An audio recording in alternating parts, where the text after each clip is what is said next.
(2001년 5월의) 어느 저녁, 부천의 한 하숙집에서 18살 여대생이 시체로 발견됐습니다.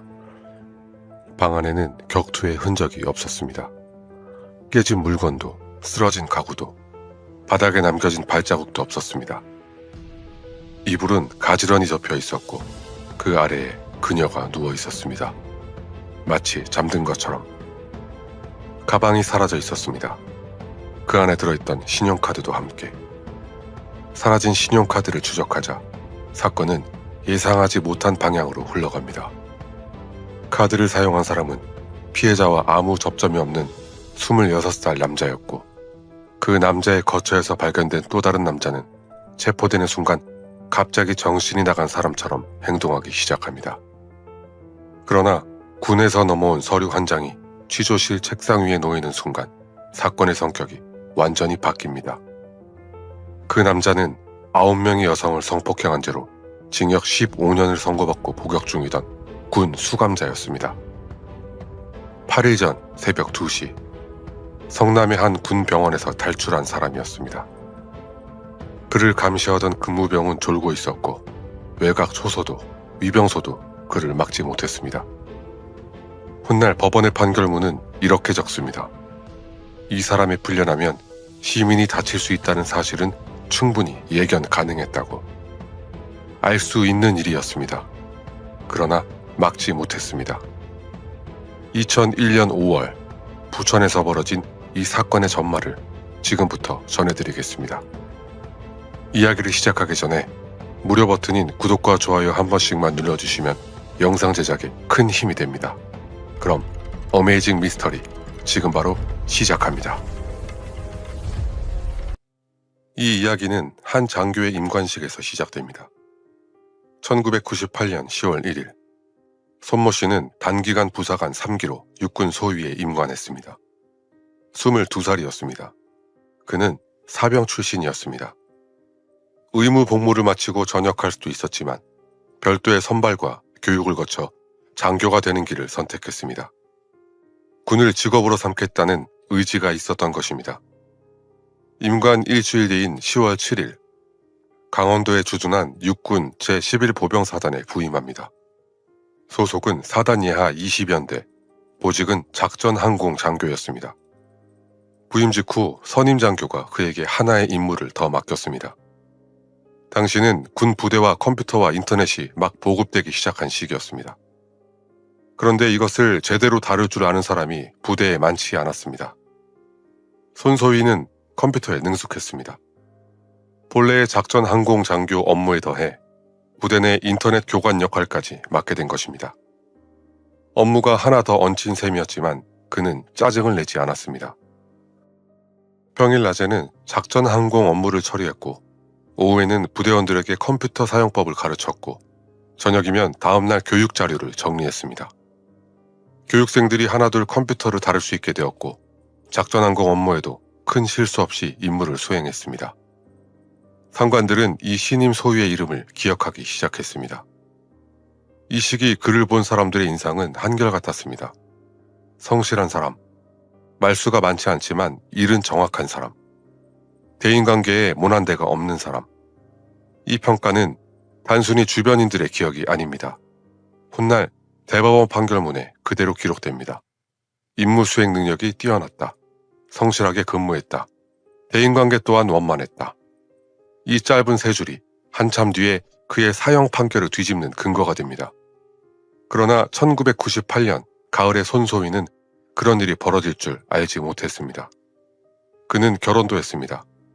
부대 근처에 관사를 잡고 가정을 꾸렸습니다. 아침이면 정복을 입고 부대로 출근했고, 저녁이면 관사로 돌아와 부인과 마주 앉았습니다. 22살 신임 소위의 일상은 같은 시기 같은 부대에 있던 다른 장교들의 일상과 크게 다르지 않았습니다. 저녁이면 부인이 차려준 식탁에 앉아 하루의 이야기를 나눴을 것입니다. 부부 사이에 큰 다툼은 없었다고 기록되어 있습니다. 말다툼이 생기기 시작한 시점은 1999년 여름 이후라고 판결문은 적시하고 있으니 그 이전까지의 가정은 평범한 신혼의 모습이었습니다. 대법원 판결문은 그의 성장 과정에 대해서도 한 줄을 남겼습니다. 건실했다. 부모의 학대도, 가정의 빈곤도, 청소년기의 비행도 그의 기록에는 적혀있지 않았습니다. 연쇄 범죄자의 배경을 추적할 때 흔히 발견되는 요소들, 유년기 폭력, 방임, 정신과 이력이 이 사람의 경우에는 어디에도 없었습니다. 평범한 가정에서 자란 청년이 자발적으로 장교의 길을 선택해서 능력을 인정받고 가정까지 꾸리고 있었습니다. 1999년 봄까지 손소위의 기록에 어두운 그림자는 한 장도 들어있지 않았습니다. 그런데 여기서 하나 짚어야 할 것이 있습니다. 손소위가 부대에서 인정받은 능력의 핵심이 인터넷과 컴퓨터였다는 사실입니다. 인터넷 교관이라는 위치는 곧 인터넷에 대한 접근성이 다른 누구보다 높다는 뜻이기도 했습니다. 1999년 당시 일반 사병들은 인터넷을 자유롭게 쓰기 어려웠지만 인터넷 교관인 장교는 사정이 달랐습니다. 그에게 능력으로 인정받는 도구가 된 바로 그것이 곧 그를 파멸로 끌고 가는 도구가 됩니다. 1999년 여름, 그해 여름에 무언가가 바뀌기 시작합니다. 판결문은 전환의 시점을 분명히 적시했습니다. 1999년 여름, 부대 근무 시간이 끝난 뒤 손소희는 심야까지 인터넷과 PC게임에 빠져들기 시작합니다. 처음에는 대수롭지 않았을 것입니다. 당시 20대 청년들 사이에서 퇴근 후 컴퓨터 앞에 앉는 일은 흔한 풍경이었습니다. 한두 시간 게임을 하거나 인터넷 서핑을 하는 정도라면 누구도 이상하게 보지 않았을 시기입니다. 그러나 손소희의 경우 그 시간이 점점 길어졌습니다. 자정을 넘기는 날이 잦아졌습니다. 새벽 2시, 3시까지 모니터 앞에 앉아있는 날도 생겼습니다. 관사에서 불이 꺼지지 않는 밤이 늘어갔습니다. 판결문은 이 행위에 한 단어를 붙였습니다. 지나치게. 법정 문서에 이런 표현이 들어가는 것은 드문 일입니다. 이것은 단순히 취미생활이 좀 과했다는 뜻이 아닙니다. 이 행위가 이후의 범행과 직접적으로 연결된다는 판단이 있었기 때문에 판결문에 기록된 것입니다. 심야의 인터넷 사용은 검색과 게임에만 머물지 않았습니다.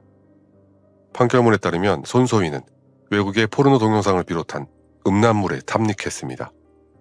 그리고 판결문은 한 단계를 더 적었습니다. 무분별한 성적 망상과 충동에 사로잡혔다.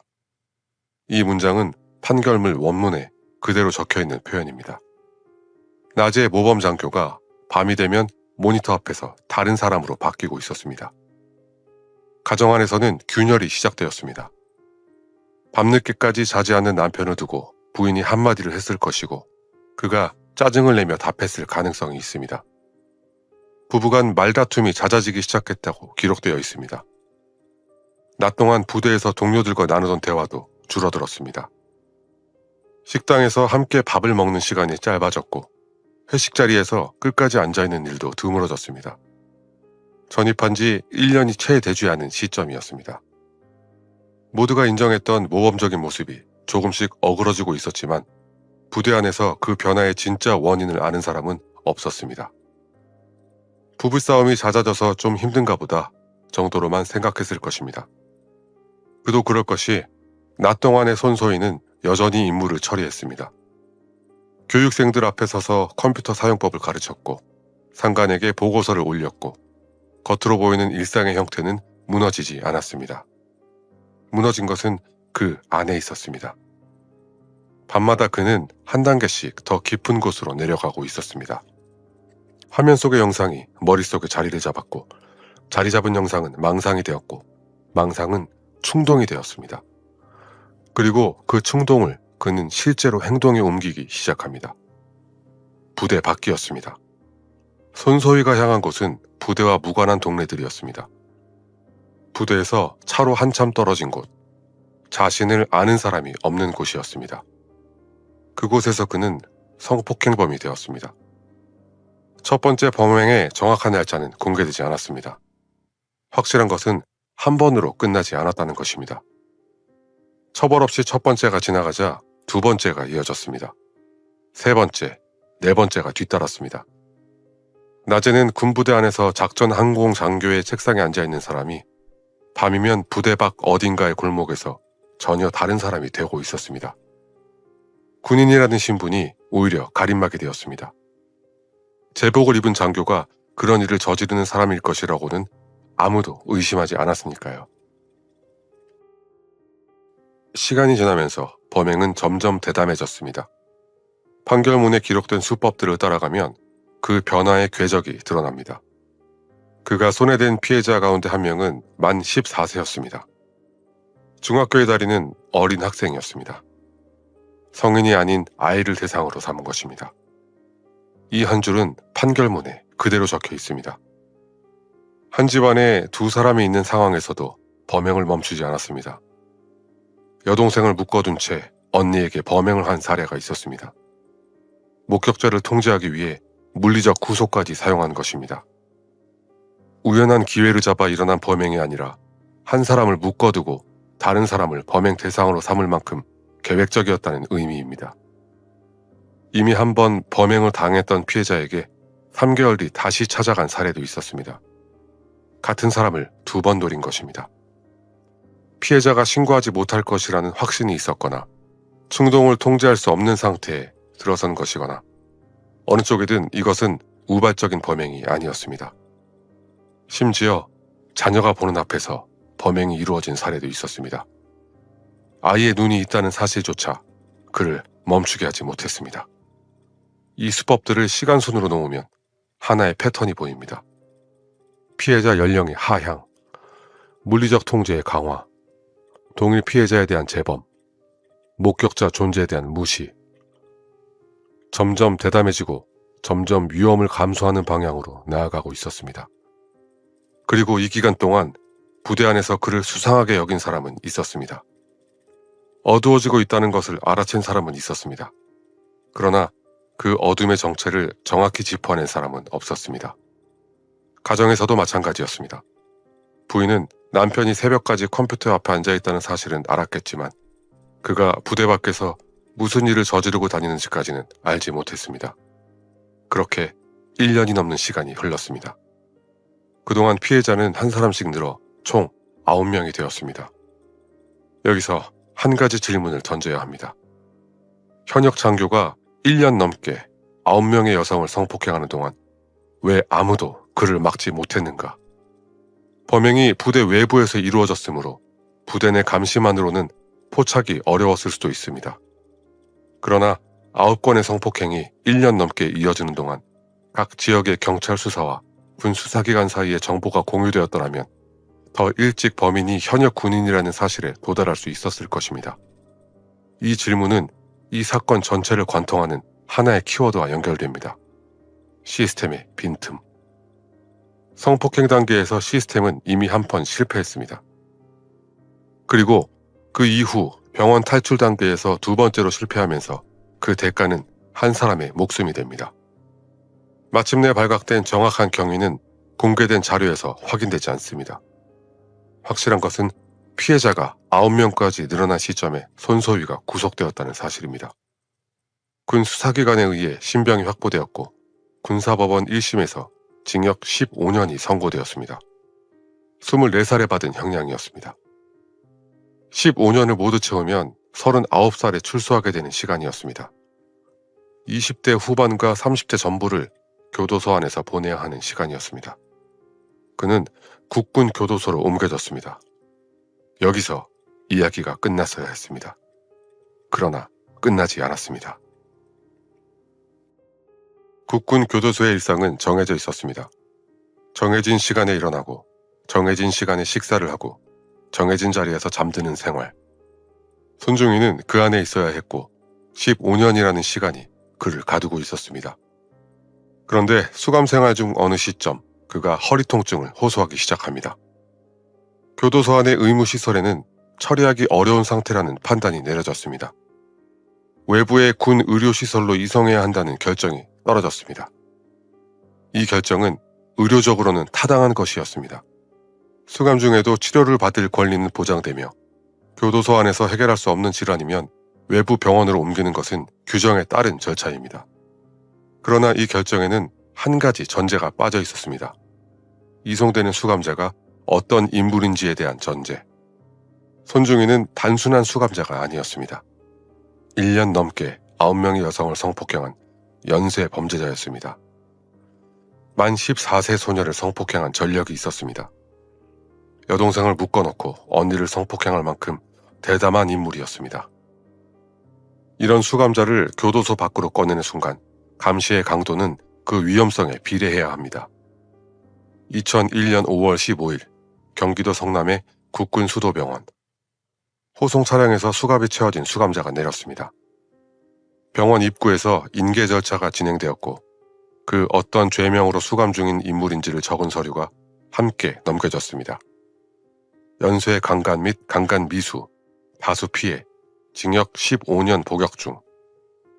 이 한 줄의 죄명을 받아든 병원 측 담당자가 그것을 어떤 무게로 받아들였는지에 대한 기록은 남아있지 않습니다. 확실한 것은 그 무게에 걸맞은 감시가 그날 밤에 이루어지지 않았다는 사실입니다. 손중이는 입원실로 옮겨졌습니다. 환자복으로 갈아입혀졌고 링거줄이 팔에 연결되었습니다. 허리 통증을 호소한 환자에 대한 일반적인 처치였습니다. 병실 문 밖에는 당직 근무병이 배치되었습니다. 밤이 깊어졌습니다. 병실 안에 형광등이 꺼지고 복도의 조명만이 어슴풀에 남았습니다. 병원 안의 발걸음 소리가 차츰 줄어들었습니다. 한밤의 군 병원은 조용했습니다. 그런데 병실 안의 손중이는 잠들지 않았습니다. 그는 천장을 바라보며 시간을 흘려보내고 있었습니다. 새벽 2시 무렵이었습니다. 문 밖에 당직 근무병이 졸기 시작했습니다. 장시간의 단독 근무, 교대가 원활하지 않은 체계, 새벽이라는 시간대의 무게. 졸음의 원인이 무엇이었든 결과는 같았습니다. 그 자리에 졸지 않을 다른 사람이 함께 있지 않았습니다.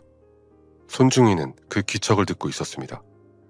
그는 침대에서 천천히 몸을 일으켰고 링거줄을 떼어냈습니다.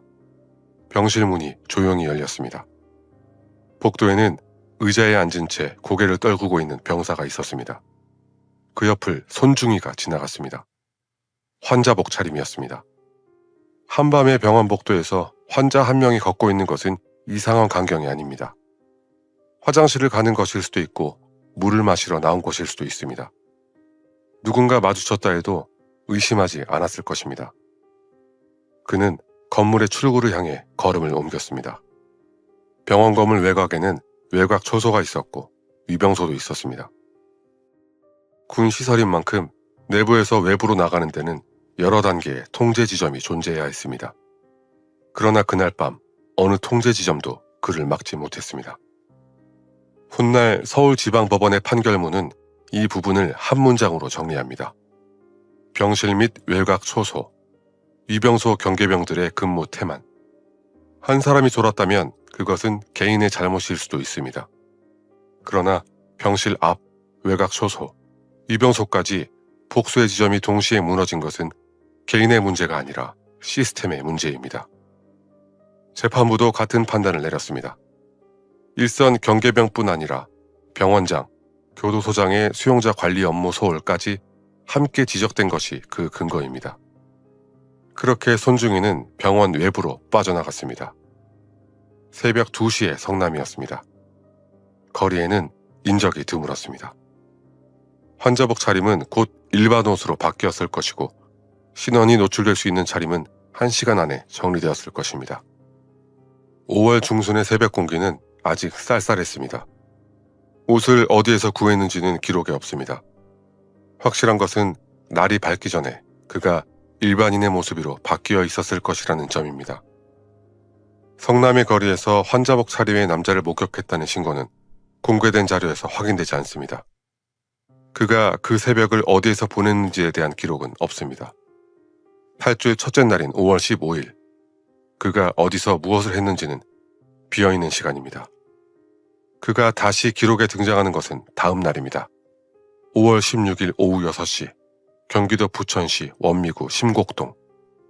탈출 시간인 새벽 2시로부터 약 40시간이 흘러 있었습니다. 이 40시간 동안 무슨 일이 있었는지를 재구성해보면 한 가지만은 분명합니다. 그에게 도피 자금이 필요했다는 것입니다. 탈옥범이 장기간 숨어 지내려면 돈이 있어야 합니다. 신분을 숨긴 채 잠자리를 구하고 먹고 이동해야 합니다. 그 돈을 마련하기 위해 그는 한 가지 결정을 내렸습니다. 누군가의 집에 들어가 훔치는 것. 그가 부천의 그 하숙집을 고른 것은 우연이었습니다. 그 방을 고른 것도 우연이었습니다. 그리고 그 방에 18살 대학생이 있었던 것 또한 우연이었습니다. 3번의 우연이 겹친 끝에 그 방문이 열립니다. 탈출이 일어난 직후 군 수도병원과 국군 교도소 사이에서는 보고가 오갔을 것입니다.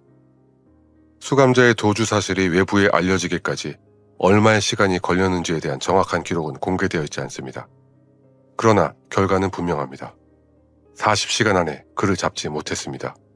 그가 한 명의 시민을 만나 그 시민이 목숨을 잃는 일까지를 막지 못했습니다. 2001년 5월 16일 오후 6시 부천시 원미구 심곡동의 한 하숙집이었습니다. 20살 안팎의 대학생들이 모여 사는 집이었습니다.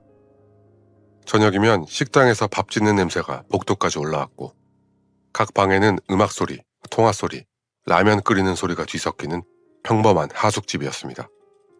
그 시각 하숙생 대부분은 1층 식당에 모여 저녁을 먹고 있었습니다. 2층 복도는 비어 있었습니다. 그 빈 복도의 끝에 있는 방 하나에 18살 여대생 박모 씨가 있었습니다. 대학에 갓 입학해 부천에서 하숙생활을 시작한 새내기였습니다. 집이 부천이 아닌 다른 지역이었을 가능성이 높습니다. 대학 입학과 함께 처음으로 가족 곁을 떠나 혼자 사는 생활을 시작한 것입니다. 그녀가 왜 그 시간에 식당에 내려가지 않고 방에 있었는지는 알 수 없습니다. 수업이 늦게 끝났을 수도 있고 피곤해서 잠깐 누워 있었을 수도 있고 과제를 하고 있었을 수도 있습니다. 같은 시각 하숙집 건물 안으로 한 남자가 들어왔습니다. 손중이었습니다. 40시간 전 성남의 군병원에서 탈출한 사람이었습니다. 도피 자금이 필요했고 훔칠 수 있는 곳을 찾고 있었습니다. 저녁 식사 시간이라 복도가 비어있는 하숙집은 침입하기에 좋은 조건이었을 것입니다. 문이 열렸을 때 방 안에 박모 씨가 있었습니다. 두 사람의 눈이 마주쳤습니다. 박모 씨는 낯선 남자가 자신의 방에 들어와 물건에 손을 대고 있는 것을 보았습니다. 그녀는 얼어붙지 않았습니다. 그를 밀쳤습니다. 그리고 문 밖으로 달아내려 했습니다. 이 순간이 분기점이었습니다. 만약 박모 씨가 방에 없었다면 이것은 단순 절도 사건으로 끝났을 것입니다. 만약 그녀가 저항하지 않고 가만히 있었다면 상황이 달라졌을 수도 있습니다. 그러나 그녀는 밀치고 도망하려 했습니다. 그것은 당연한 반응이었습니다. 자기 방에 낯선 남자가 들어왔으니까요. 그런데 손중유에게는 그녀를 밖으로 내보낼 수 없는 이유가 있었습니다. 그녀가 복도로 나가는 순간 사람들이 모일 것이고 경찰이 올 것이었습니다. 그리고 자신이 군병원에서 탈출한 수감자라는 사실이 드러날 것이었습니다. 40시간 전에 겨우 손에 넣은 자유가 그 순간 끝나는 것이었습니다. 그는 박모 씨를 뒤에서 붙잡았습니다. 그대로 바닥에 눌렀습니다. 그리고 베개를 집어들었습니다. 그녀의 얼굴 위에 베개를 올리고 체중을 실어 눌렀습니다. 박모 씨가 더 이상 움직이지 않을 때까지. 18살 대학생은 자신의 하숙방에서 그렇게 목숨을 잃었습니다. 그런데 이 사건에서 소름 끼치는 부분은 살인 그 자체보다 그 이후에 있습니다. 손중이는 곧장 도망치지 않았습니다. 그는 박모 씨가 죽은 것을 확인한 뒤 시신 위에 이불을 가지런히 덮었습니다. 마치 그녀가 잠을 자고 있는 것처럼 보이게 만든 것입니다. 하숙집이라는 환경에서 방문이 닫혀 있고 안에서 누군가가 자고 있는 것처럼 보이면 하숙집 주인도 다른 하숙생도 굳이 문을 열어보지 않을 것이었습니다. 발견을 최대한 늦추기 위한 의도적인 위장이었습니다. 다음으로 그는 수건을 꺼냈습니다. 방바닥을 천천히 닦아 나갔습니다. 자신이 남긴 발자국을 지우는 작업이었습니다. 이것은 황급히 도망치는 사람의 행동이 아니었습니다. 20분 가까이 이어진 정리였습니다. 사람을 죽인 직후에 20분 동안 바닥을 닦을 수 있는 사람이라는 뜻입니다. 마지막으로 그는 박모 씨의 가방을 집어들었습니다. 신용카드를 비롯한 강취품을 그 안에 차곡차곡 넣었습니다. 물건을 주머니에 쑤셔 넣거나 비닐봉지에 담은 것이 아니라 피해자의 가방에 넣은 것입니다. 그는 가방을 메고 방문을 닫았습니다. 복도에는 아무도 없었습니다. 저녁 식사 시간이라 모두 1층에 모여 있었기 때문입니다. 같은 하숙집에 살던 사람들 가운데 그가 들어오거나 나가는 모습을 본 사람은 단 한 명도 없었습니다. 그는 천천히 계단을 내려와 골목으로 빠져나갔습니다. 5월 저녁의 골목이었습니다. 해가 기울면서 건물 사이로 그림자가 길게 늘어져 있었을 것입니다. 퇴근길 사람들이 지나가고 어딘가에서 텔레비전 소리가 흘러나오는 평범한 저녁 풍경이었습니다. 그 풍경 속을 여자 가방을 어깨에 맨 남자 하나가 걸어가고 있었습니다. 아무도 그를 2번 쳐다보지 않았을 것입니다. 문이 닫히는 소리는 평범했습니다. 그것이 그 방에서 들린 마지막 소리였습니다. 그 방에서 마지막으로 박모 씨를 본 사람은 그녀를 죽인 남자였습니다. 가족도 친구도 하숙집 주인도 그 마지막 순간에 그녀와 함께 있지 못했습니다. 그녀가 어떤 표정을 지었는지 무슨 말을 외쳤는지 그것은 오직 그 남자만이 알고 있었습니다. 그리고 그 남자는 그날 밤 부천 시내 어딘가에서 박모 씨의 가방을 어깨에 맨 채 걸어가고 있었습니다. 가방 안에는 박모 씨의 신용카드가 들어 있었습니다. 이 카드가 다음 날부터 움직이기 시작합니다. 2001년 5월 17일 오후 6시 20분 부천시 소사구 소사본동의 한 은행 지점에서 박모 씨의 신용카드가 사용되었습니다. 100만 원이 인출되었습니다. 카드를 내민 사람은 박모 씨가 아니었습니다. 20대 남자 2명이 창고 앞에 함께 서 있었습니다. 한 명은 손중이, 다른 한 명은 그의 친구 신모 씨였습니다. 26살, 부천에 거주하는 남자였습니다. 손중이가 탈출 후 언제 어떻게 신모 씨에게 연락했는지는 확인되지 않습니다. 신모 씨가 손중이의 탈옥 사실을 알고 있었는지, 살인 사실까지 알고 있었는지도 분명하지 않습니다. 확실한 것은 이 시점에 2사람이 함께 있었고 함께 피해자의 카드를 사용했다는 사실뿐입니다. 100만 원을 손에 쥔 2사람은 은행을 나와 서울로 향했습니다. 목적지는 용산이었습니다. 2001년의 용산은 전국에서 컴퓨터를 사러 오는 사람들로 늘 붐비던 곳이었습니다. 전자상가 건물들이 빼곡히 늘어선 거리에 사람들이 쏟아져 나왔고 가게마다 모니터와 본체가 진열대 위에 쌓여 있었습니다.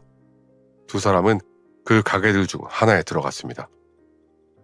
여기 주민등록번호 한 번만 적어주세요. 직원이 종이 한 장을 카운터 위에 올렸습니다. 당시에는 신용카드로 고액 결제를 할 때 주민등록번호를 기재하는 경우가 있었습니다. 타인의 카드라도 주민등록번호만 적으면 결제가 통과되는 시대였습니다. 손중이는 자기 주민등록번호를 적을 수 없었습니다. 수배 중인 자신의 이름을 남기는 순간 바로 잡힐 수 있는 상황이었으니까요. 신모 씨가 펜을 집어 들었습니다. 그리고 자신의 주민등록번호 13자리를 적어 내려갔습니다. 신용카드의 명의는 박모 씨였습니다. 18살, 여대생의 이름이었습니다. 그런데 카드를 내민 사람은 20대 남자 2명이었습니다. 직원이 이상하다고 느꼈을 법한 상황이지만 거래는 그대로 진행되었습니다. 신모 씨가 적은 그 종이 한 장이 며칠 뒤 경찰의 손에 들어가게 됩니다. 그것이 손중이를 잡는 결정적인 단서가 됩니다. 그러나 그 순간 2사람은 그 사실을 몰랐습니다. 그들은 컴퓨터를 들고 가게를 나섰습니다. 그날 인출한 100만 원의 대부분이 이 컴퓨터 한 대로 바뀌어 있었습니다. 여기서 한 가지 짚어야 할 것이 있습니다. 탈옥한 수감자가 살해한 피해자의 카드로 가장 먼저 산 물건이 도주에 필요한 교통비도 숙박비도 변장도구도 아니라는 사실입니다. 그가 산 것은 게임을 하기 위한 컴퓨터 한 대였습니다. 탈옥범에게 가장 시급한 일은 도주여야 합니다. 신분을 숨기고 멀리 떠나고 자취를 감추는 것이 상식입니다. 그러나 손중이는 그렇게 하지 않았습니다. 이 행동을 이해하기 위해 손중이가 부대에서 무너지기 시작한 시점으로 돌아가 보겠습니다. 손중이가 부대에서 무너지기 시작한 것이 어디였는지를 떠올려 보겠습니다. 컴퓨터 앞이었습니다. 근무가 끝난 뒤 심야까지 모니터 앞에 앉아있던 그 시간이 그를 바꿔놓았습니다. 그 시간을 통해 부부관계가 깨졌고 동료들과 멀어졌고 결국 성범죄의 길로 빠져들었습니다. 수감생활 동안 그는 컴퓨터로부터 격리되어 있었습니다. 그리고 병원에서 탈출한 뒤 사람을 죽이고 돈에 손을 넣은 직후 가장 먼저 한 일이 컴퓨터를 사는 것이었습니다. 두 사람은 컴퓨터를 들고 신모 씨의 거처로 향했습니다. 손중이는 컴퓨터를 설치하고 전원을 켰습니다. 그리고 체포될 때까지 수일간 그 자리를 떠나지 않았습니다. 판결문에 그대로 기술된 단어가 있습니다. 태연하게. 그는 태연하게 게임을 즐겼습니다. 같은 시간 부천의 심곡동의 한 방에서는 18살 대학생이 이불 아래에 누워 있었습니다. 아무도 그 방의 문을 열어보지 않고 있었습니다. 잠을 자고 있는 줄 알았으니까요. 박모 씨의 부모는 그 무렵 어떤 시간을 보내고 있었을까요? 집에서 떨어져 하숙 생활을 하는 딸이었습니다. 매일 통화를 하지는 않았을 것이고 며칠 연락이 닿지 않는다고 곧바로 이상을 느낄 만한 거리도 아니었을 것입니다. 부모는 딸이 학교에 다니고 친구를 만나고 하루를 보내고 있다고 믿고 있었을 것입니다. 전화기를 들었다 내려놓는 시간이 늘어났을 수도 있습니다. 저녁 무렵에 한 번, 자기 전에 한 번, 신호음만 들리고 끊기는 그 횟수가 점점 많아졌을 수도 있습니다. 그 시간 동안 박모 씨의 방문은 닫혀 있었습니다. 방 안에서는 어떤 소리도 나지 않았습니다. 같은 하숙집의 다른 방에서 누군가가 음악을 듣고 누군가 통화를 하고 누군가 라면을 끓이는 소리가 났을 것입니다. 그러나 박모 씨의 방만은 조용했습니다. 이불 아래 그녀가 그렇게 누워있는 동안 며칠이 흘렀습니다. 같은 시간 그녀를 죽인 남자는 컴퓨터 화면 앞에서 게임을 하고 있었습니다. 확실한 것은 행동뿐입니다. 그는 도망치지 않았습니다. 숨지 않았습니다. 게임을 하고 있었습니다. 그리고 그를 잡을 단 하나의 단서는 며칠 전 용산의 카운터 위에 적혀있던 신모 씨의 주민등록번호 13자리였습니다. 문 좀 열어보세요. 하숙집 복도에 사람들이 모여 있었습니다. 박모 씨의 방문 앞이었습니다. 며칠째 인기척이 없었습니다. 식사 시간에도 등교 시간에도 그녀의 모습이 보이지 않았습니다. 처음에는 친구 집에 갔거나 본가에 다녀온 곳이라고 생각했을 것입니다. 그러나 시간이 너무 많이 흘렀습니다. 문이 열렸을 때 방 안에는 그녀가 이불을 덮고 누워 있었습니다. 처음 본 사람은 자고 있는 줄 알았을 수도 있습니다. 이름을 부르고 어깨를 흔들었을 것입니다. 대답이 없었습니다. 이불을 들춘 순간 그곳에 있던 사람들의 얼굴이 굳었습니다. 신고가 접수된 것은 그 직후였습니다. 부천 중부경찰서로 연락이 들어갔습니다. 수사관들이 현장에 도착했을 때 방 안은 정돈되어 있었습니다. 격투의 흔적은 거의 보이지 않았습니다. 물건이 부서져 있지도 가구가 쓰러져 있지도 않았습니다. 이불은 가지런히 덮여 있었고 방바닥에는 흙 한 톨도 떨어져 있지 않았습니다. 대신 수건으로 바닥을 닦은 흔적이 남아 있었습니다. 누군가가 이 방에 침입한 것은 분명한데 흔적이 너무 깨끗했습니다. 박모 씨의 가방이 사라져 있었습니다. 지갑도 신용카드도 함께 없어진 상태였습니다. 수사팀은 단순 강도가 아니라고 판단했습니다. 침입한 누군가가 박모 씨와 마주쳤고 그녀를 살해한 뒤 흔적을 지우고 빠져나간 것이었습니다. 시신을 잠자는 것처럼 위장한 것까지 의도된 행동이 분명했습니다. 부검 결과는 질식사였습니다. 베개에 의해 호흡이 막힌 채 사망한 것이었습니다. 타박상이나 자상은 없었습니다. 흉기가 사용되지 않은 살인이었습니다. 흉기가 없다는 것은 하나의 단서였습니다. 처음부터 사람을 죽이려고 들어온 것이 아니라 무언가를 훔치러 왔다가 피해자와 마주친 뒤에야 살해한 것이라는 의미였습니다. 수사팀의 첫 번째 결론이 정리되었습니다. 절도 목적의 침입이 살인으로 이어진 사건. 침입자는 흔적을 지울 줄 아는 자, 그리고 자신의 정체가 드러나면 안 되는 절박한 이유가 있는 자. 이 단계에서 수사팀은 침입자에 대해 아무것도 알지 못했습니다. 이름도, 얼굴도, 연령도, 신장도 모르는 상태였습니다. 목격자도 없었습니다. 같은 하숙집에 사는 사람들 가운데 침입자가 들어오거나 나가는 모습을 본 사람은 한 명도 없었습니다. 수사팀의 다음 단계는 사라진 신용카드를 추적하는 일이었습니다. 침입자가 카드를 가져갔다면 버리지 않는 한 사용 기록이 남을 것이었습니다.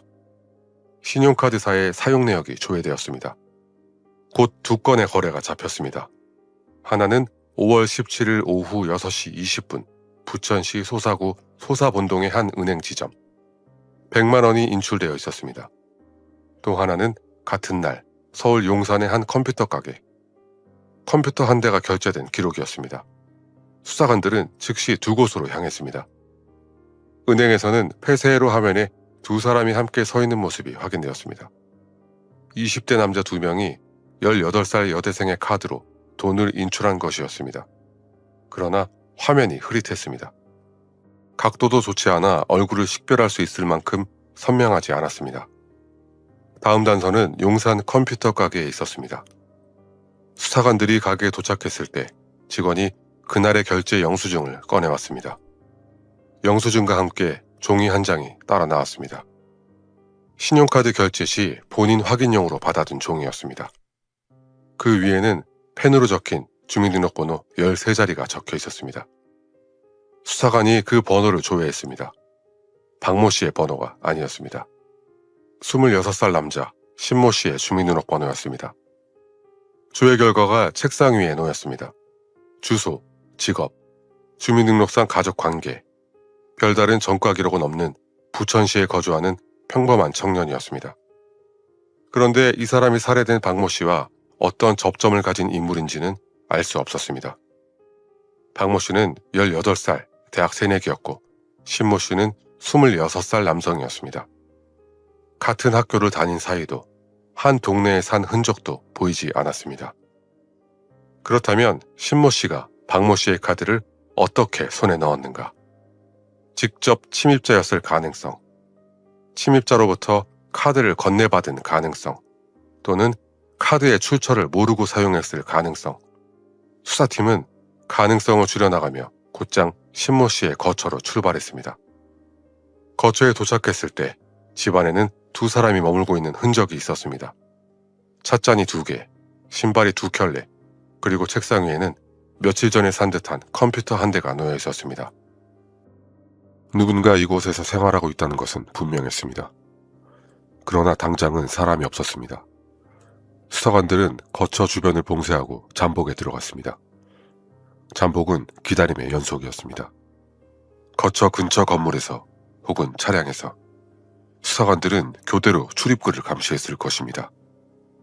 생활 흔적이 이 정도라면 멀리 도주한 것이 아니라 돌아올 가능성이 높았습니다. 그 며칠 사이 수사팀의 책상 위에 또 하나의 정보가 도착합니다. 전국의 수배 정보가 정리된 자료였습니다. 그중 한 장에 시선이 멈췄습니다. 5월 15일 새벽 2시 경기도 성남의 국군수도병원에서 수감자 1명이 사라졌다는 통보였습니다. 징역 15년이 확정되어 복역 중이던 자, 허리 통증을 호소해 외부 병원에 입원해 있던 인물, 당직 근무병이 졸고 있는 사이에 병실을 빠져나갔다고 적혀 있었습니다. 수사관 1명이 펜을 내려놓았습니다. 탈출 시각 5월 15일 새벽 2시, 박모 씨가 살해된 시각 5월 16일 오후 6시, 그 사이의 시간이 약 40시간, 탈출지 성남에서 범행지 부천까지는 멀지 않은 거리. 수사관들의 머릿속에 하나의 가설이 떠올랐습니다. 탈출한 군 수감자가 부천으로 들어와 절도를 시도했고 박모 씨와 마주친 뒤 살해했다는 가설. 그가 박모 씨의 카드를 신모 씨에게 건네어 컴퓨터를 사게 했다는 가설. 이 가설이 사실이라면 두 사람은 멀리 도주하지 않았을 가능성이 컸습니다. 잠복은 계속되었습니다. 며칠이 지났습니다. 그리고 수사관들이 기다리던 순간이 왔습니다. 두 명의 남자가 거처로 돌아가는 모습이 포착된 것입니다. 수사관들은 즉시 움직이지 않았습니다. 두 사람이 안으로 들어가 문이 닫히는 것을 확인한 뒤에야 자리에서 일어섰습니다. 5월 23일 오후 8시 30분이었습니다. 거처의 문이 두드려졌습니다. 신모 씨가 먼저 문 쪽으로 향했습니다. 문이 열렸을 때 복도에는 부천 중부경찰서 형사들이 서 있었습니다. 수사관들이 안쪽으로 들어섰습니다. 거실에는 컴퓨터가 켜져 있었습니다. 화면에는 게임이 띄워져 있었고 스피커에서는 효과음이 흘러나오고 있었습니다. 책상 한쪽에는 식은 라면 그릇이 놓여 있었습니다. 그리고 그 컴퓨터 앞에 한 남자가 앉아 있었습니다. 남자는 천천히 의자를 돌렸습니다. 손에서 마우스가 떨어졌습니다. 화면 속에는 게임이 일시정지되어 있었습니다. 탈출한 지 8일째였습니다. 박모 씨를 살해한 지 7일째였습니다. 그동안 그는 한 번도 거처를 옮기지 않았습니다.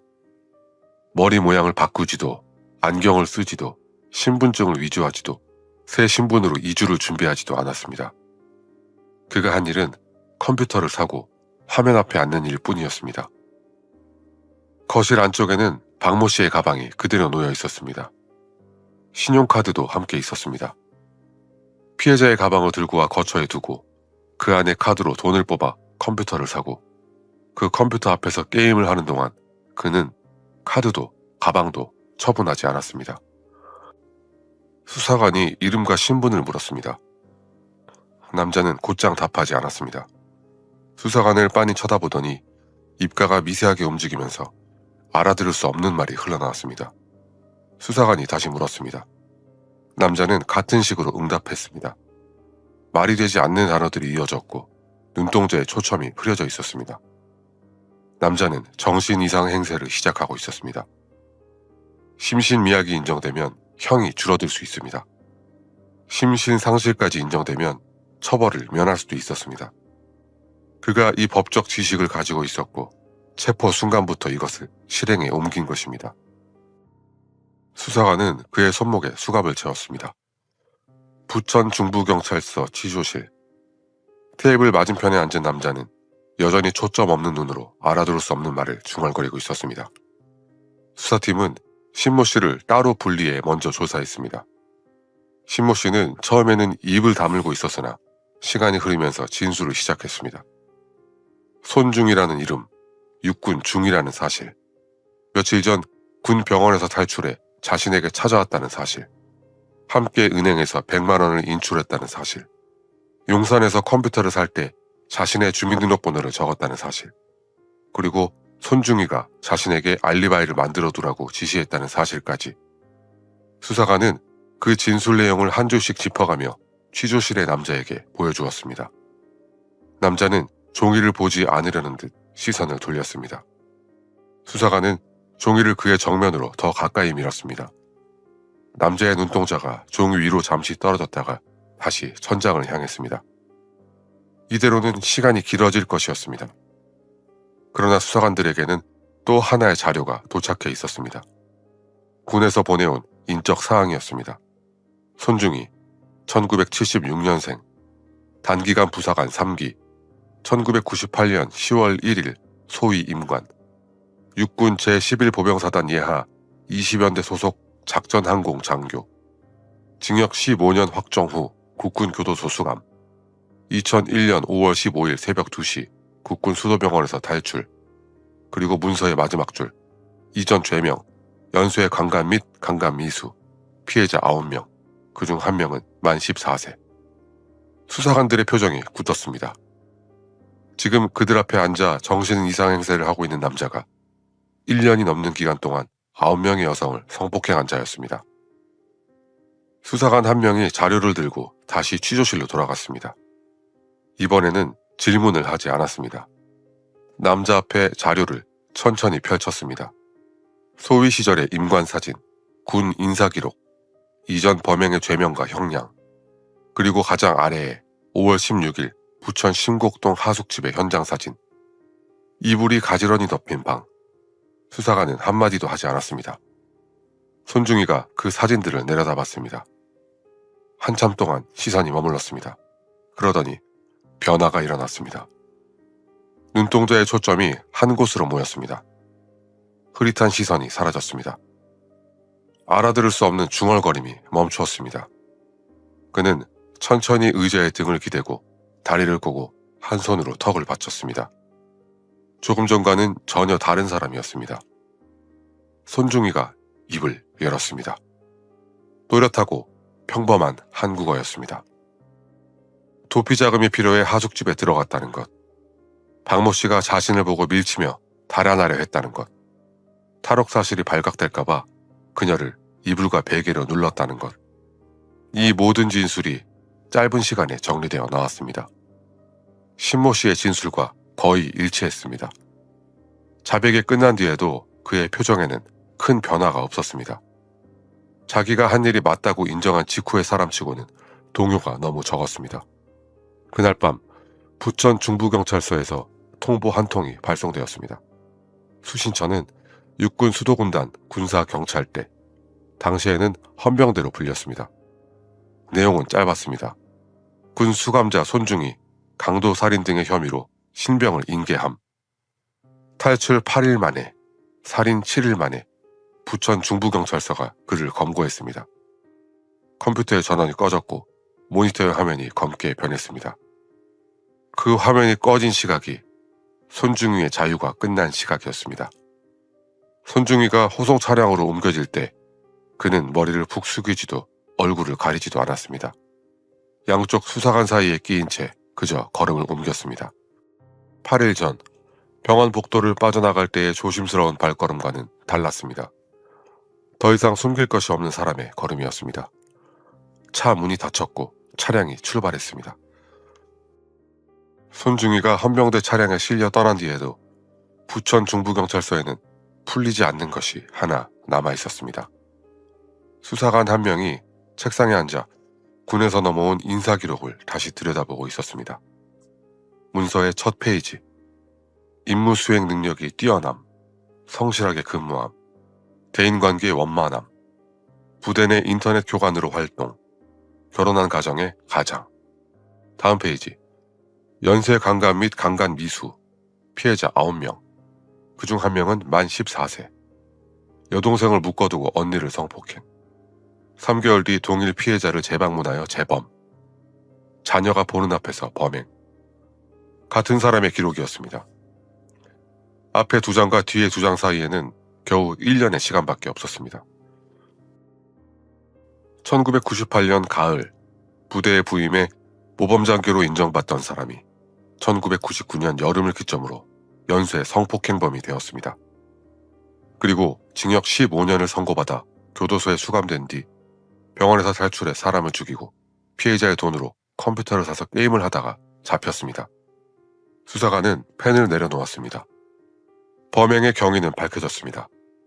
그러나 이 사건이 남기는 진짜 질문은 따로 있었습니다.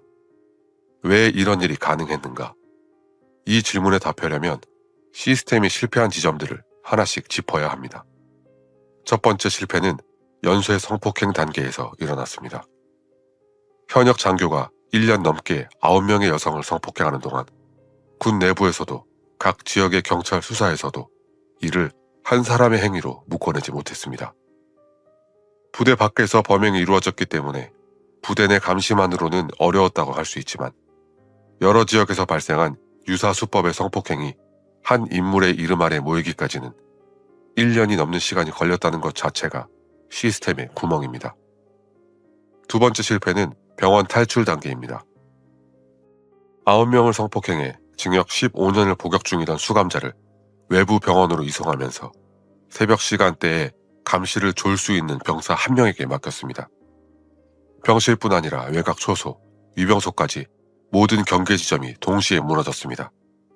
이것은 한 사람의 졸음이 만든 일이 아니라 여러 자리에서 동시에 빈틈이 난 결과였습니다. 세 번째 실패는 탈출 후의 추적 단계입니다. 5월 15일 새벽 2시에 탈출이 일어나고 5월 23일에 체포되기까지 8일이 걸렸습니다. 그 8일 사이에 손중이는 살인을 저지르고 신용카드를 사용하고 용산에서 컴퓨터를 구매하고 수일간 한 곳에 머무르며 게임을 했습니다. 탈옥 사실이 확인된 뒤 즉시 광역 수배가 이루어졌는지 인근 지역의 경계가 강화되었는지에 대한 기록은 확인되지 않습니다.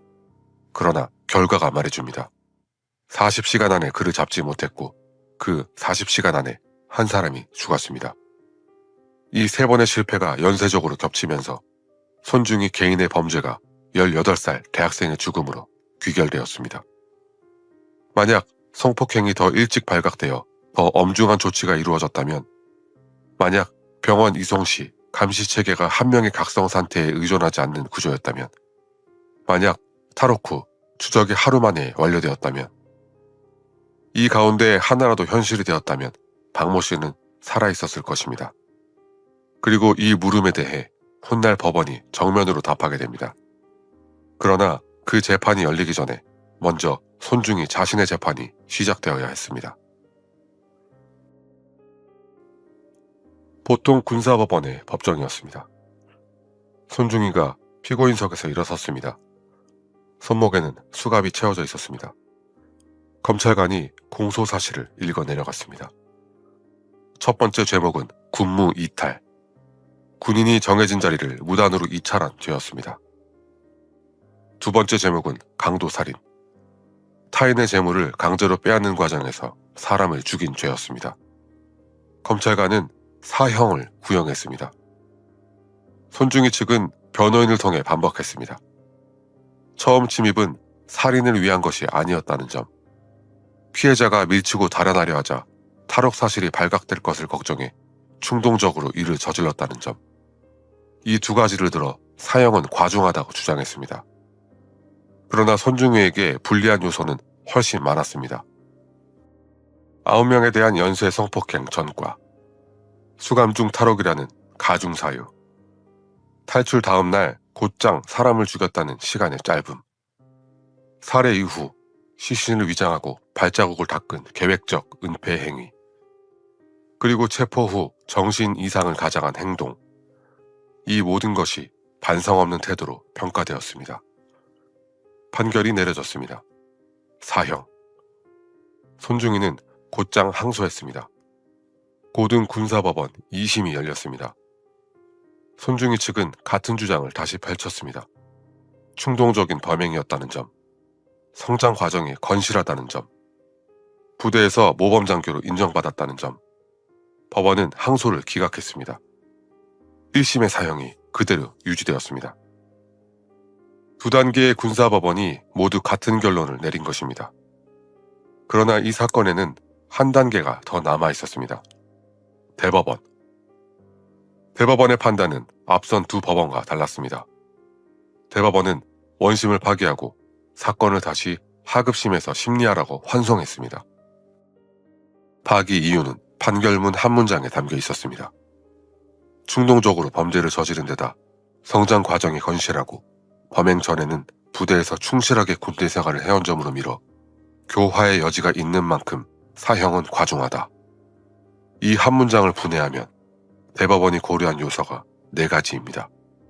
첫째, 충동적 범행이라는 판단. 대법원은 이 사실을 미리 계획한 것이 아니라 절도 도중 우발적으로 일어난 것으로 보았습니다. 실제로 손중이는 박모 씨를 죽이기 위해 하숙집에 간 것이 아니라 절도 목적으로 침입했다가 피해자와 마주치면서 살해에 이르렀습니다. 둘째, 건실한 성장 과정. 가정 내 폭력, 방임, 청소년기 비행이 없었다는 사실이 양형의 변수가 되었습니다. 셋째, 충실한 군복무 이력. 1998년 가을부터 1999년 여름까지 약 10개월간 모범 장교로 인정받았다는 사실이 판결문 안으로 들어온 것입니다. 앞서 대법원 판결에 기록되었던 그 세 줄, 임무 수행 능력 뛰어남, 성실 근무, 대인관계 원만이 바로 여기서 사형과 무기징역의 갈림길을 결정한 것입니다. 넷째, 교화의 여지. 이 세 가지를 종합해 대법원은 이 사람이 교정을 통해 변할 수 있다고 보았습니다. 사형은 교화 가능성이 전무한 경우에 한해 선고된다는 것이 한국 사법부의 기본 입장이고, 대법원은 이 사건에서 그 기준에 해당하지 않는다고 판단한 것입니다.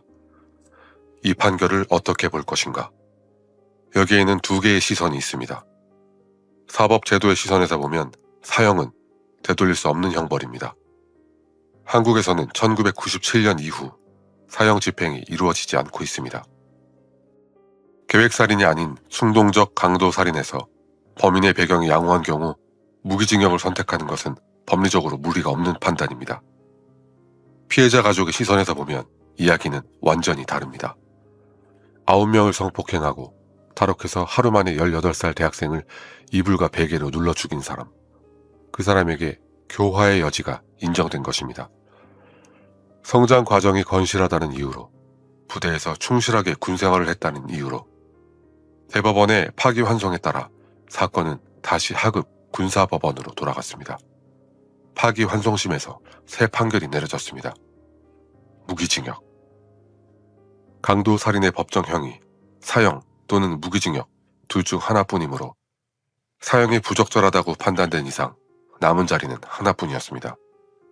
이에 대해 다시 대법원에 상고가 이루어졌으나 대법원은 상고를 기각했습니다. 무기징역이 최종 확정되었습니다. 5번의 재판이 거쳐간 셈이었습니다.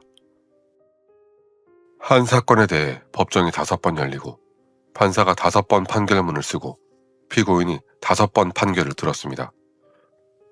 사형에서 시작해 사형이 유지되고 뒤집히고 무기징역이 선고되고 다시 확인되기까지 이 긴 과정 동안 박모 씨의 가족은 법정 안팎에서 몇 번의 계절이 바뀌는 것을 지켜봐야 했을 것입니다. 그들에게 이 시간은 재판의 절차가 아니라 딸의 죽음이 몇 번이고 다시 소환되는 시간이었을 것입니다.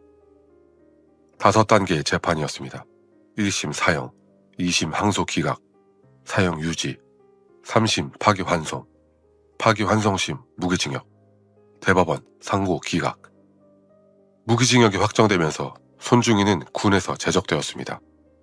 국군 교도소의 규정상 사형수를 제외하고 1년 6개월 이상의 형이 확정된 군인은 군에서 제적된 뒤 법무부 교정본부 산하의 일반 교도소로 이감됩니다. 그는 일반 교도소로 옮겨졌습니다. 24살에 받았던 첫 번째 형량은 징역 15년이었습니다. 15년이면 39에 출소할 수 있었습니다. 그 시간이 이제 무기로 바뀌었습니다. 끝이 정해지지 않는 시간. 법률상 무기징역 수용자는 20년이 지나면 가석방 심사 대상이 됩니다. 그러나 가석방이 자동으로 주어지는 것은 아닙니다. 교정 성적, 범죄의 중대성, 사회적 영향이 종합적으로 고려됩니다. 연쇄 성폭행에 탈옥과 강도살인이 더해진 그의 범죄가 가석방의 문턱을 쉽게 넘을 수 있는 무게가 아니라는 점은 짐작할 수 있습니다.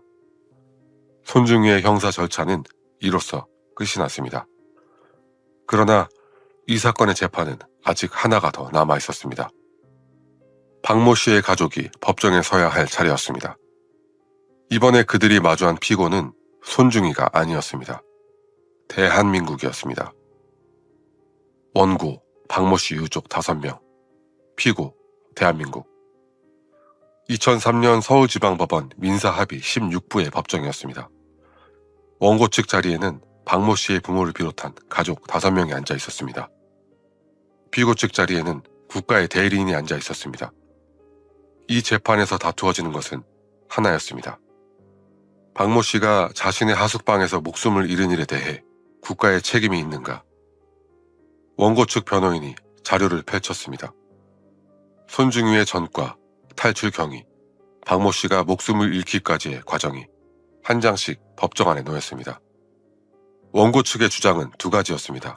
첫째, 국가가 위험한 수감자를 제대로 관리하지 못했다. 둘째, 그 수감자가 풀려나면 시민을 상대로 범행을 저지를 수 있다는 사실은 충분히 예견할 수 있었다. 재판부는 원고 측의 주장을 받아들였습니다. 판결문에는 2개의 핵심 문장이 적혀 있었습니다. 첫 번째 문장, 군사법원에서 징역형을 선고받고 국군 수도병원에 입원 중이던 손 씨가 병실을 탈출하게 된 것은 당시 병실 및 외곽 초소, 위병소 경계병들의 근무 태만과 병원장, 교도소장의 수용자 관리 업무 소홀에서 비롯된 만큼 국가의 배상 책임이 있다. 졸고 있던 근무병 한 사람만을 탓하지 않았습니다. 병실 앞의 경계병, 외곽 초소의 경계병, 위병소의 경계병, 복수의 경계 지점 모두를 적시했습니다. 그리고 일선 병사뿐 아니라 병원장과 교도소장의 관리 소홀까지 함께 지적했습니다. 한 사람의 잘못이 아니라 여러 자리에 동시에 났던 빈틈의 합의였다는 것이 재판부의 판단이었습니다. 두 번째 문장은 더 무거웠습니다. 범죄 경력 등에 비춰 손 씨가 병원을 탈출할 경우 도피처나 도주자금 마련을 위해 민간인들을 상대로 절도나 살인 등 범행을 저지를 수 있다는 게 예견 가능했다. 예견 가능했다. 이 6글자가 이 사건의 모든 것을 말해주고 있었습니다. 9명을 성폭행한 연쇄 범죄자가 탈출하면 어떤 일을 저지를 수 있는지 국가기관이라면 당연히 알 수 있었다는 판단입니다. 단순히 감시를 소홀히 했다는 수준을 넘어서 이 사람이 나가면 사람이 다칠 수 있다는 걸 알았어야 했다는 것입니다. 알 수 있었는데 막지 못했으므로 그 결과에 대한 책임이 있다. 판결이 내려졌습니다. 원고 일부 승소, 배상금 1억 8,400여만 원. 국가가 박모 씨의 유족 5명에게 이 금액을 지급하라는 결정이었습니다. 1억 8,400만 원. 이 금액이 18살의 남은 인생을 대체할 수 없다는 것은 말할 필요가 없습니다. 대학에 갓 입학한 새내기로서 그녀가 보낼 수 있었던 시간, 졸업하고 일을 시작하고 사람을 만나고 가정을 꾸리고 부모와 함께 늙어갈 수 있었던 시간, 그 모든 가능성을 합한 금액은 어떤 숫자로도 적을 수 없는 것입니다. 그러나 이 판결은 한 가지를 분명히 했습니다. 박모 씨의 죽음이 손중이 한 사람만의 문제가 아니라는 것. 국가가 자신의 의무를 다하지 못한 결과로 일어난 일이라는 것. 이 사실이 법원의 이름으로 공식 기록되었습니다. 판결과 함께 국군 교도소와 국군 수도병원에 대한 내부 처분도 이루어졌습니다. 수용자 관리 소홀, 근무 태만 등을 이유로 관련자들이 보직 해임, 영창 등의 징계를 받았습니다. 졸고 있던 당직 근무병뿐 아니라 감독 책임이 있는 상급자들도 이 명단에 들어갔습니다. 그러나 이 징계는 사후적 책임 추궁입니다. 개인에 대한 처벌이 시스템 자체를 바꾸지는 못합니다. 법정 절차는 모두 끝이 났습니다. 손중위의 형사 재판도, 유족의 국가 배상 소송도 남은 것은 시간뿐이었습니다. 부천시 원미구 심곡동. 세월이 흘러 거리의 풍경은 많이 달라졌습니다. 낡은 단독주택이 있던 자리에는 새 빌라가 올라가 있고 좁았던 골목은 한 차례 정비가 되었습니다. 그 골목 안쪽 어딘가에 한 채 하숙집이 있었습니다. 20살 안팎의 학생들이 모여 살던 집이었습니다. 저녁이면 밥 짓는 냄새가 났고 복도 끝 방에서는 라디오 소리가 들리던 집이었습니다. 지금 그 자리에 같은 하숙집이 남아있는지를 확인할 길은 없습니다. 그 시절의 하숙집들은 대부분 자취를 감추었습니다. 박모 씨가 살아있었다면 42살이 되었을 시점입니다. 한 사람의 직장인이 되어 있었을 것이고 누군가의 동료가 되어 있었을 것이며 어쩌면 누군가의 부모가 되어 있었을지도 모릅니다. 그 모든 가능성이 2001년 5월에 한 저녁에 사라졌습니다. 손중이는 50대에 들어선 나이로 어느 교도소 안에 있습니다. 대법원이 인정했던 교화의 여지가 실제로 실현되었는지를 묻는 일은 답을 듣기 어려운 질문입니다. 이 사건의 답이 한 사람의 범죄였는지 시스템의 실패였는지를 물을 수 있습니다. 답은 둘 다입니다. 한 사람이 자신의 의지로 범행을 저질렀고 자신의 의지로 탈옥했고 자신의 의지로 한 사람의 목숨을 끊었습니다. 그것은 그의 선택이었고 그의 책임입니다. 그러나 그 선택이 현실이 되어 한 사람의 시민에게 도달하기까지 막을 수 있었던 자리들이 있었습니다. 그 자리들에 빈틈이 있었기 때문에 그의 선택은 한 사람의 죽음으로 이어졌습니다. 개인의 악행과 시스템의 실패가 만나는 그 지점에 18살의 대학생이 있었습니다. 서울지방법원이 판결문에 남긴 6글자가 이 사건의 본질을 가장 정확하게 요약합니다. 예견 가능했다. 알 수 있었습니다.